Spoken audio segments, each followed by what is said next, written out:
Khanna road पर एक मिठाई की दुकान पर हुई वारदात को लेकर काफ़ी गहमा गहमी बनी हुई थी, जिसमें आरोप लगाए गए थे कि कुछ यहाँ शरारती तत्व आए।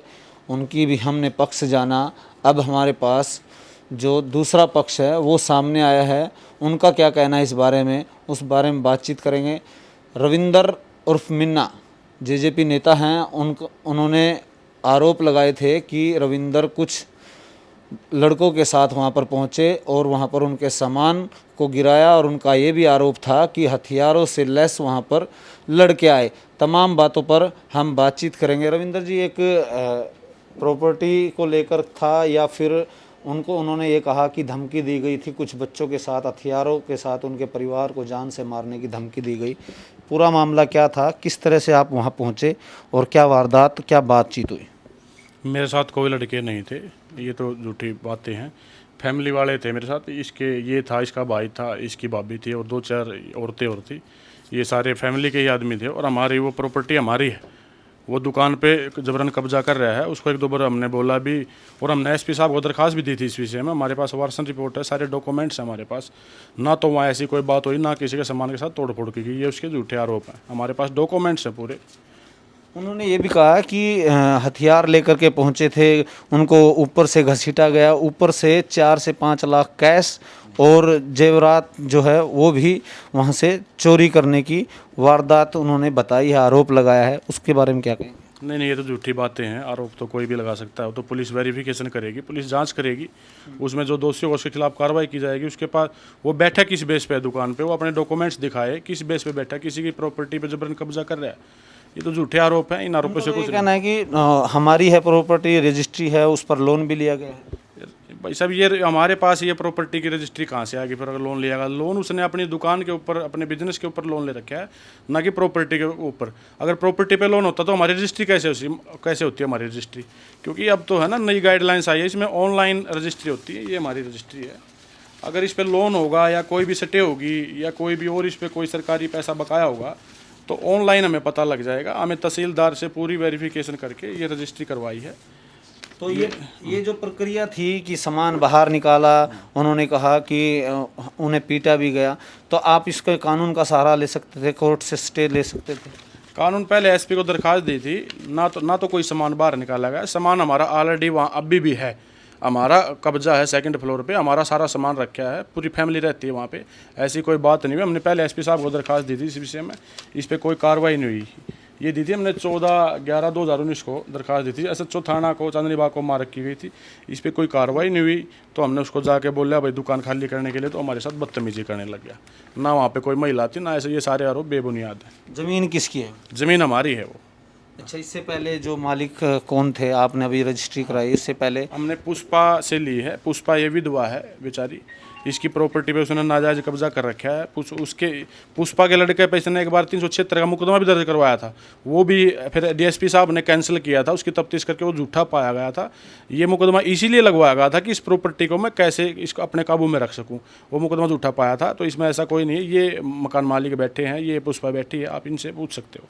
तो अमित जी, आप रहते हैं वहाँ? हाँ जी। क्या पूरा वाक्य क्या था? वो कह रहे हैं कि कोर्ट में केस चल रहा है, उनको बाहर जो है जबरन यहाँ पर रह रहे थे और उसके बाद दबाव बनाया जा रहा था। नहीं, वो हमारे साथ ज़बरदस्ती करता है, धमकाता है हमको। ये है, उसके पास सारे गलत आदमी आते हैं। रात को 11-11 बजे तक दुकान खुली रहती है। पीछे गाली गलौज करते हैं, दारू दूरू पीते हैं। हम तीनों को परेशान कर रखा है। छोटा भाई है, मम्मी है मेरी। इसने हमारे साथ बिल्कुल ही गलत कर रखा है, बहुत ज़्यादा। हमने कई बारी पुलिस थाने में गए, कहीं इधर गए, कहीं इधर, भाग भाग के थक गए हम लोग। ना हमारे पास कुछ है, ये है वो है, लेकिन पुलिस भी हमारी नहीं सुनती, प्रशासन हमारी सुनता नहीं है बिल्कुल भी। एसपी साहब को भी हमने मार्क की थी उन दरखास्त। सबके मोहल्ले में, पड़ोस के, सबके साइन करवाए थे, फ़ोन नंबर लिखवाए थे, लेकिन उस पर भी अभी तक कोई कार्रवाई नहीं हुई है। कोर्ट केस कह रहे हैं चल रहा है इसको लेकर के, ऐसी कोई बात? नहीं जी, कोई कोर्ट में कोई केस नहीं चल? नहीं जी। तो अब क्या दिक्कतें आ रही थी, क्योंकि आप उसी में मकान में रह रहे थे 1st फ्लोर पर, तो अब क्या दिक्कतें सामने आ रही थी, क्या कह रहे थे वो? दिक्कत, वो हमारे को परेशान कर रहा था 15 दिन से। तो हमने मजबूरी में, भाई साहब हमारे जान पहचान के हैं ये, तो हमने इनको सेल कर दी। तो अब क्या दिक्कत थी जब वहाँ पर रह रहे थे? तो वो कह रहे हैं कि हमने रजिस्ट्री करवा ली है। रजिस्ट्री ऐसे कैसे होगी रजिस्ट्री जब आप रह? नहीं, दादा की जगह है, ऐसे कैसे करवा लेगा वो रजिस्ट्री? दादा की है, पोते के नाम भी आनी है, मम्मी के नाम भी आनी है, ऐसे कैसे करवा लेगा वो? 2 नंबर में उसने रजिस्ट्री करवा रखी है, ना कोई उसका नंबर है यहाँ पे रजिस्ट्री का। नंबर भी उसका नाले साइड में है, जो नाला साइड है ये 25 सेक्टर का, इधर का नंबर है उसका। हमारी तो सीधी हमने तो 1 नंबर में करवाई है कोर्ट के थ्रू।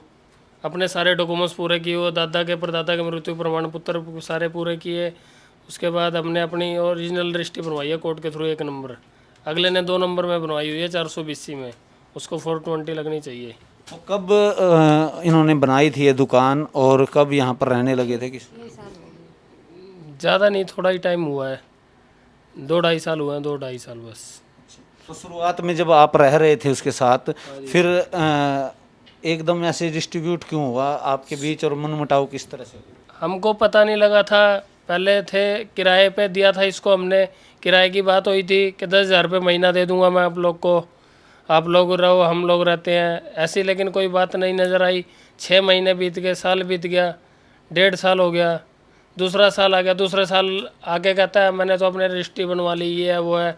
हमारे को तो हम रिपोर्ट भी करवाई इसने हमारे नाम महिला थाने में, और इधर कोर्ट के थ्रू 376 भी लगवाई थी मेरे ऊपर कोई। लेकिन ऐसा कुछ नहीं हुआ, गलत हुआ है, हम गलत नहीं है, ये सब मोहल्ले वाले सब बात जानते हैं। आप क्या कहना चाहेंगे मैडम? हम भी यही कहते हैं भी खाली हो जाए, खाली कर दे मकान, हम ये चाहते हैं। आज जो है उनका आरोप है कि कुछ वहाँ बदमाशों को लेकर के आए, हथियार लेकर के आए, इस तरह। आप वहीं मौके पे थी? हाँ वहीं थे हम, अच्छा, सारे माम थे, हमारी बहू थी, सारे वहीं थे हम। क्या क्या बात हुई थोड़ा बताएंगे? बस यही वो सामान बाहर निकाला था उनका, और फिर उन्होंने अंदर रख दिया, फिर इनका सामान निकाल के अपना रख दिया, अच्छा, और खाली नहीं कर रहे। अब क्या कर रहे हैं? वो कह रहे हम नहीं करते, जो कुछ मर्जी कर लो। उन्होंने कहा कि या चोरी करके लेकर गए हैं, कैश उठा करके। नहीं कुछ चोरी हमने कुछ भी नहीं करा। अच्छा, नहीं, झूठ बोलते हैं वो। तो अब इस प्रक्रिया के तहत आपने ज़मीन ली है रविंद्र भाई, तो कैसे इसको आगे उन्होंने पुलिस में भी इसकी दरख्वास्त दी है, तो आरोप भी लगाए गए हैं, तो आपका क्या अगला कदम क्या रहेगा?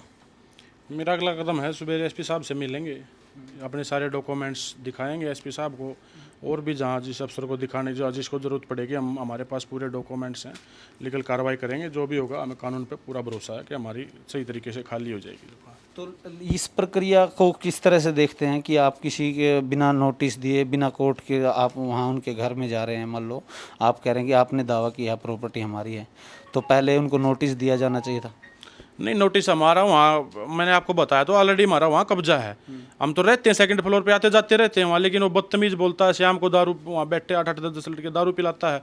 वो इसीलिए दारू पिलाता है कि ये मतलब दारू पीने वाले मेरा सहारा बन जाएं, और ये दुकान इस प्रेशर में खाली नहीं हो। इनको डराता धमकाता गाली देता।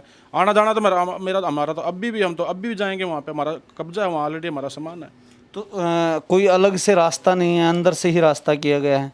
हाँ, अंदर से ही रास्ता है, दुकान के अंदर से ही। उसने पहले ही प्री प्लान से ही उसने सारा रास्ता जो है ना अंदर से ही किया उसने, अगर भाई यहीं से आना जाना। और वो कहता है भाई 8 बजे के बाद यहाँ कोई आएगा भी नहीं। तो यहाँ पर जो है दूसरा पक्ष सामने आया, उनका ये कहना है कि यहाँ पर उनका पहले से ही कब्जा है और उन्होंने रजिस्ट्री ऑनलाइन, जो कि अब नई गाइडलाइन आई है उसके तहत रजिस्ट्री भी यहाँ पर की है। बहरहाल दोनों पक्ष अपना दावा ठोक रहे हैं।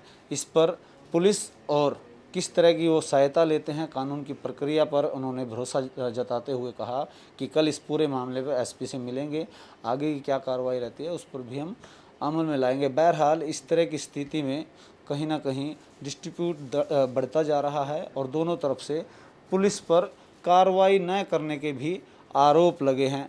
अब देखना यह दिलचस्प होगा कि आगे की क्या कार्रवाई पुलिस करती है। सहयोगी धर्मवीर सहरावत के साथ जितेंद्र अहलावत, सीडी तहलका, पानीपत।